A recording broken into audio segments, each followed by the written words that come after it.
సహోదరుడా, సహోదరి వినో, నువ్వు నేను పరలోకానికి వెళ్ళాలంటే ఎవరిని వెంబడించాలి? యేసును వెంబడించాలి. యేసును వెంబడించాలంటే నువ్వేం చేయాలి? నిన్ను నీవు త్యజించుకోవాలి. నేను కాదు ప్రభువా, నా ఇష్టం కాదు ప్రభువా, నా చిత్తం కాదు ప్రభువా, నా సంతోషం, నా సరదా, నా సంబరాలు కాదు ప్రభువా, నా సుఖం, నా సౌఖ్యం, నా సంపద కాదు ప్రభువా, సర్వస్వము నీవే. బ్రతుకుట క్రీస్తే, చావైతే మేలు. అర్థమవుతుందా? యేసుక్రీస్తు నిన్ను నన్ను రక్షించిన కారణం తెలుసా?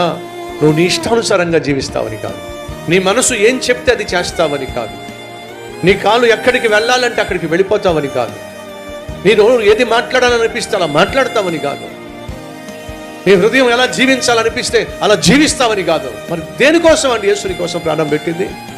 నువ్వు ఆయనలా జీవిస్తావని, ఆయన స్థానంలో జీవిస్తావని, ఆయన కొరకు జీవిస్తావని యేసు నీ కోసం ప్రాణం పెట్టాడు.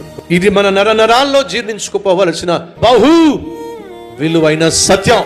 ఎవడైనాను నన్ను వెంబడింపగోరిన ఎడల మొదట వాడు తన్ను తాను ఉపేక్షించుకొని, తన్ను తాను తగ్గించుకొని, నా ఇష్టం కాదు ప్రభువా, నీ ఇష్టమే నా జీవితంలో జరగాలి, అలా నువ్వు చెప్పగలిగినప్పుడే దేవునిని వెంబడించడం సాధ్యమవుతుంది.